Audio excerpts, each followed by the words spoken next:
오늘은 성경에 무슨 내용이 들어있나 세 번째 시간 진행하도록 하겠습니다.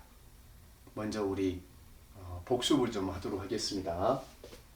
성경은 출애굽기에서 시작한다고 그랬습니다. 히브리 민족이 이집트에서 노예 생활하다가 하나님의 부름을 받아 이제 가나안 땅으로 가게 되는데 하나님께서 모세를 보내서 출애굽하도록 이끄셨습니다. 그런데 모세를 부르셔서 이스라엘 백성들을 구출해내라고 부르신 분이 하나님이시죠.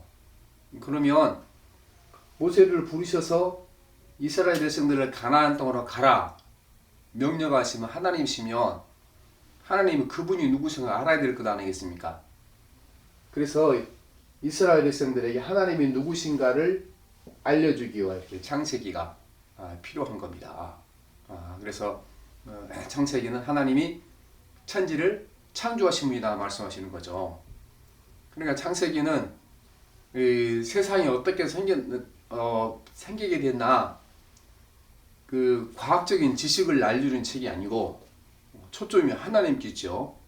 우리가 살아가는 세상 만물을 지으신 분이 여호와 하나님이시다. 그걸 알려주게 되는 것입니다.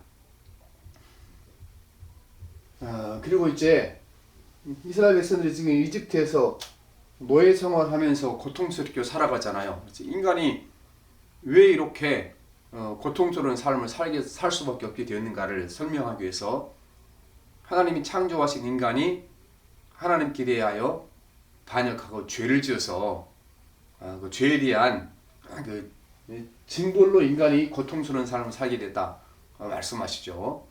그래서 인간의 타락상 아담과 이브의 하나님 명령을 어기고 선악과를 따먹었기 시작해서 그 후손들이 이제 줄줄이 살인죄를 지기도 하고 그 다음에 시간이 지나갈수록 인간이 타락하여서 두고 볼 수 없으니까 이제 홍수를 내리시고 그 다음에 바벨탑을 쌓는 법을 흩으시고 그렇게 하는 거죠. 그래서 그 인간을 이제 구원하시기 위하여 아브라함 히브리 민족의 조상에는 아브라함을 불러내셔서 얘들은 그 아브라함 후손이다 말씀하신 거죠. 또 한 가지 그리고 중요한 것은 지금 이 이집트에서 사람 출애굽해서 가나안 땅으로 가야 되죠. 가나안 땅. 근데 가나안 땅에 사람들이 살고 있었죠. 저기에 가나안 일곱 족속이 살고 있었습니다. 남들이 살고 있는 땅으로 왜 이들이 가야 됩니까? 그거는 하나님께서 아브라함에게 가나안 땅을 주신 거죠. 너희 후손들에게. 그러니까 그들 가나안 땅으로 가서 정복할 수 있는 정당성이 생기기 위해서 창세기가 필요하죠. 그래서 아무튼 그 11장까지는 창세기 11장까지는 하나님의 창조, 인간의 탈행 얘기 나오고 타락한 인간들을 구원하기 위하여 하나님이 한 사람을 택하였는데 그 후손들이라는 얘기가 이제 12장부터 마지막 창세기 50장까지 나오게 됩니다. 그 다음에 이제 출애굽기에서 그래서 출애굽기에서 창세기는 그 자기들의 과거의 뿌리를 알게 한 것이고 이제는 미래를 향해서 나가는 거죠. 출애굽기에서 미래를 해서 나가는 건데 미래를 나가기 위해서 이제 이 사람들에게 하나님께서 모세를 보내주신 것입니다. 근데 보면 왜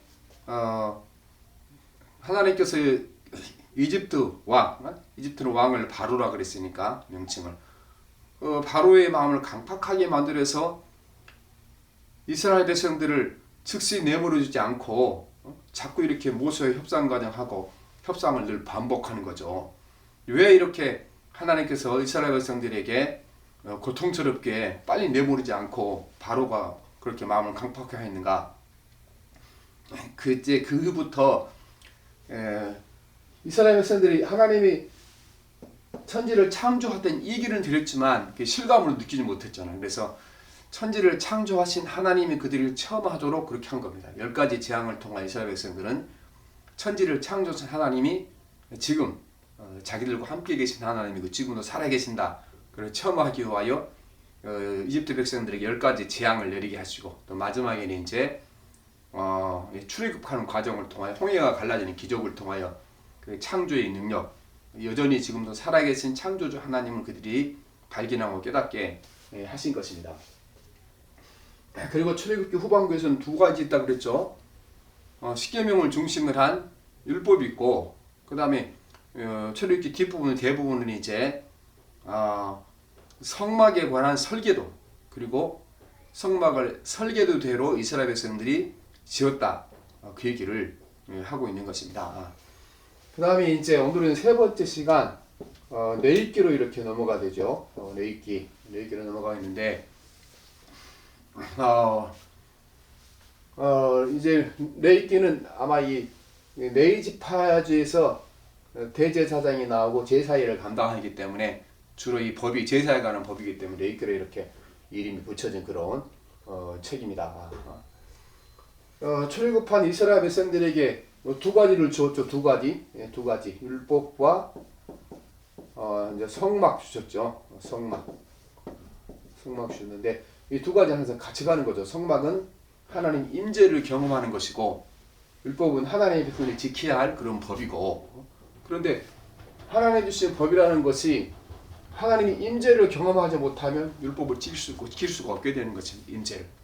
성막에서 하나님이 이제 임재를 경험해야 율법을 지키는 것이 가능해지게 되겠죠. 그리고 이제 구체적으로 이 성막 안에서 어떻게 예배를 드려야 되는지, 어떻게 이제 옛날엔 제사라고 그랬죠. 어떻게 예배를 드려야 되는지에 대하여 설명을 하고 있습니다. 예배를 드리는 방법이 돼요.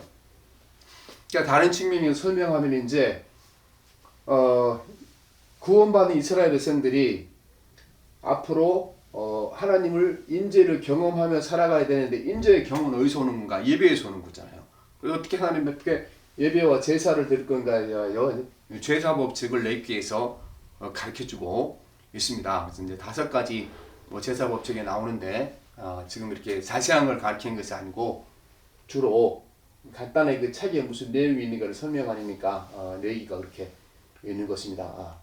그런데 레위기 주요 제사 법칙인데, 그러니까 레위기의 중요한 것은 레위기에서 이스라엘 백성들이 드린 제사와 그 다음에 일반 세상 사람들, 이방인들이 드린 제사와 이 근본적인 차이가 있다는 것을 아셔야 되는 것입니다. 이방인들의 드린 제사는 두 가지 목적이 있죠. 첫째는 우리가 신의 분노한 신을 이제 달래드리기 위하여 제사를 드리죠. 신이 분노해서 자기의 재앙을 내고 재난을 내리니까 신의 마음을 좀 달려들여서, 그래서 재난을 내리지 않도록 신에게 맛있는 그 고기를 드려서 고기 좀 잡수시고 마음 좀 이렇게 누그러뜨리십시오. 그렇게 하는 거죠. 또 이제 또 자기들이 원하는 것을 또 이제 신에게 달라고 하는 거죠. 원하는 것을 신에게 받기 위해서 제사를 드리는 거죠. 그래서 신을 달래거나 이렇게 신을 구슬러서 자기가 원하는 것을 얻기 위해서 드리는 것이 이방인의 제사라는 것입니다. 그래서 맛있는 음식을 드리는 거죠. 그런데 그 레위기의 제사의 특징은 피가 특징이죠. 이 피는 생명을 유지하니까 이 레위기의 제사는 자기 생명을 하나님께 드리는 것입니다. 그래서 이방인의 제사와 달리 이 레위기에 나온 제사는 신을 달래거나 신을 구슬리려고 드는 그런 제사가 아니고, 자기가 하나님 앞에 죄인인데 그 죄를 용서받고 하나님과 바른 관계를 맺기 위해 제사를 드리는 겁니다. 그래서 다른 그 제사에서는 살코기가 중요하죠. 살코기가 다 요리를 해서 신에게 살을 드리는 거지 피를 이렇게 제사를 드리지는 않죠. 내가 죄 져서 죽어야 되는데 그 대신 이 짐승을 잡아 드립니다. 그렇게 드리는 것입니다. 그래서 자기 자신들에게 벌을 피하기 위하여 또 세상에 좋은 것을 얻기 위하여 이방인들이 제사를 드리기 때문에 자기중심적이죠. 레위기에 드리는 제사는 피가 중심인 것이고, 내가 죽어야 되는 대신 내가 짐승을 이렇게 잡아서 하나님께 드립니다. 내 자신을 드리는 것이고, 또 죄 용서 받는 것이 이 레위기 제사의 목적이라는 것입니다. 목적. 그리고 이제 레위기도 역시 율법이 나오죠. 가장 중요한 게 레위기 19장에 나오는데 우리가 이렇게 너희 이웃을 내 몸과 같이 사랑하라. 이 말씀이 바로 레위기 19장에 나온 말씀이죠. 말씀을 이제 지키기 위해서 제사를 드리는 건데 레위기 19장에 보면 이제 도덕법이 어떻게 사는 것이 거룩하게 사는 건가 이 방법에 대해서 쭉 가르쳐주고 있는 말씀이 그 안에 들어 있습니다. 그래서 그 예배를 통하여 이제 하나님 임재를 경험하도록 또 죄 용서받고 하나님께 나갈 수 있는 길을 열줘야 레위기의 말씀이 필요한 것입니다. 오늘날도 이제 우리는 예배를 하나님께 드리죠. 예배를 그런데 우리가 옛날 이스라엘 백성들이 자꾸 하나님 섬기지 않고 바알신이나 송아지나 그렇게 섬기는 거잖아요. 근데 송아지나 바알 섬기는 그 자체가 중요한 것이 아니고 송아지나 바알을 섬기는 거 그 자체가 벌써 목적이 다른 겁니다. 신의 분노를 달려서 자기 좋은 걸 주도록 하고 또 신을 구슬러서 자기 원한을 얻게 하는 것을 이방인의 제사라 그러면 레위기의 제사는 자신이 죄인 걸 깨닫고 죄를 용서받고 하나님과 바른 관계를 회복하는 것입니다. 그래서 하나님께로부터 공급을 받고 그 은혜 안에 사는 것이 레위기 제사의 목적이 되겠습니다. 결국은 이제 그 19장의 목적이죠. 내가 거룩한 것처럼 너희도 거룩하라. 이게 이 제사의 모든 법칙의 원칙인 것입니다. 죄를 용서함 받고 사함 받아 하나님이 거룩한 것처럼 자신들이 거룩해지는 것이 목적이다 그 말씀인 것입니다. 그러니까 오늘날도 우리가 하나님께 예배를 드릴 때 이게 거룩이 목적이죠. 죄사함 받고 용서받아 하나님이 거룩한 것처럼 나도 거룩해진 거. 그리고 그 내가 거룩해졌다는 증거는 뭔가? 내 역시 19장에 나온 말씀대로 내 이웃을 내 몸과 같이 사랑하라. 이것이 내가 거룩해졌다는 증명이라 그렇게 말씀하십니다. 그래서 오늘 이제 레위기까지 왔는데 이제 다음 주에는 이제 네 번째 시간 우리가 민수기에 대해서 함께 생각을 해보도록 하겠습니다.